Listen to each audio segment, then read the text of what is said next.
목회를 그만둔 전력이 있는 제게 소명이라고 하는 것은 늘 버거운 짐이었습니다. 그 고민은 여전히 때때로 저를 괴롭히고 있습니다. 소명이란 도대체 무엇일까?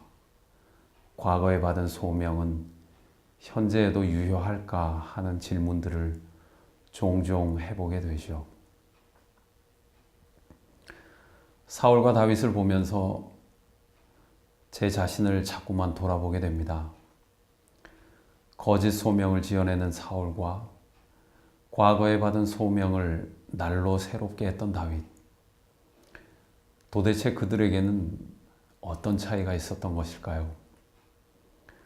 첫째로 소명을 지어내는 사람은 사람들의 인기에 귀를 기울일 수밖에 없습니다.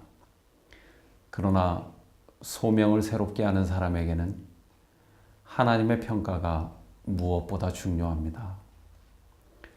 사울이 다윗을 죽이려고 했던 이유는 다윗이 사울에게 반역을 했기 때문이 아니었습니다.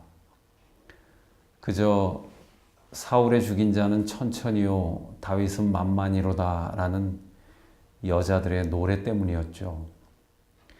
소명을 저버린 사람은 그 삶이 매우 불안정할 수밖에 없습니다. 그래서 거리에 이름 없는 여인들이 재미삼아 부르는 노래에도 예민해지기 쉬운 것이죠.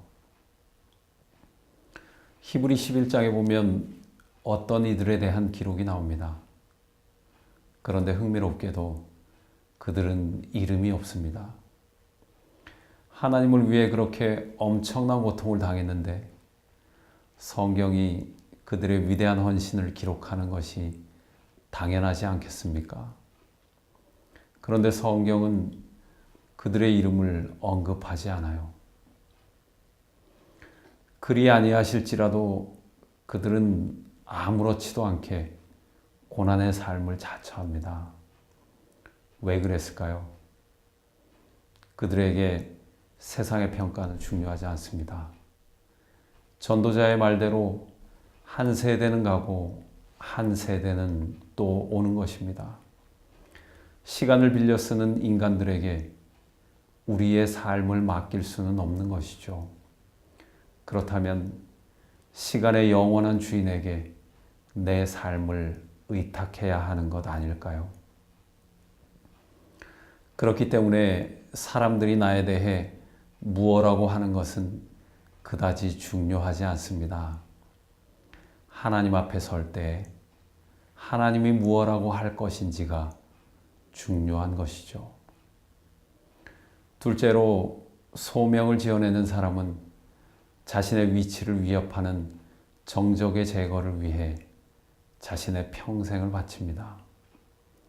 그러나 소명을 새롭게 하는 사람은 하나님이 주신 소명에 자신의 인생을 겁니다.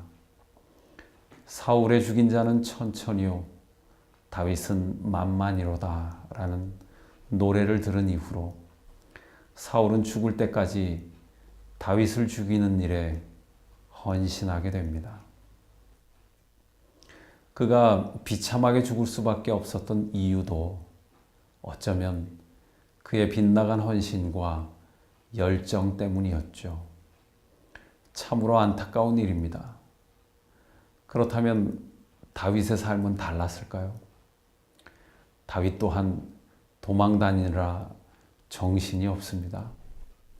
이스라엘 왕으로 기름 부음을 받았는데도 그의 삶의 질은 이전보다 나아지기는커녕 계속 나빠지는 것처럼 보였습니다. 왜 하나님은 기름 부음 받은 다윗을 바로 왕좌에 올리지 않으셨을까요? 도망 다니는 것이 얼마나 힘이 들었으면 믿음 좋은 다윗이 블레셋 왕에게까지 피했을까요? 다윗의 하나님은 무책임한 하나님 아니었습니까? 하나님은 온갖 일에 사랑이라고 말하면서 결정적으로 인간의 도움이 필요할 때는 비겁하게 침묵하시는 분일까요? 전도자는 천하의 범사가 기한이 있고 모든 목적이 이룰 때가 있나니 라고 말합니다. 우리는 믿어야 합니다. 나의 시간표보다 하나님의 시간표가 인간에게 더 유익하다는 것을 말입니다. 사울은 그의 남은 여생을 다윗을 죽이러 다니는데 낭비합니다. 그렇다면 도망 다니기만 한 다윗에게도 그것이 똑같이 낭비된 시간이었을까요? 소명을 받은 사람에게 낭비된 시간이란 존재하지 않습니다. 그것은 하나님의 부르심의 역사입니다. 신은 죽었다라고 느낄 만큼 절대 고독의 순간에도 하나님은 내가 받은 소명을 이루기 위해 준비하고 계십니다. 여러분, 지금 다윗처럼 절박하게 쫓기고 있으세요? 현실이라는 사울이 나를 무섭게 쫓아올 때 꼭 기억하십시오. 때가 참에 하나님은 내게 약속하신 것을 반드시 이루신다는 것을 말입니다.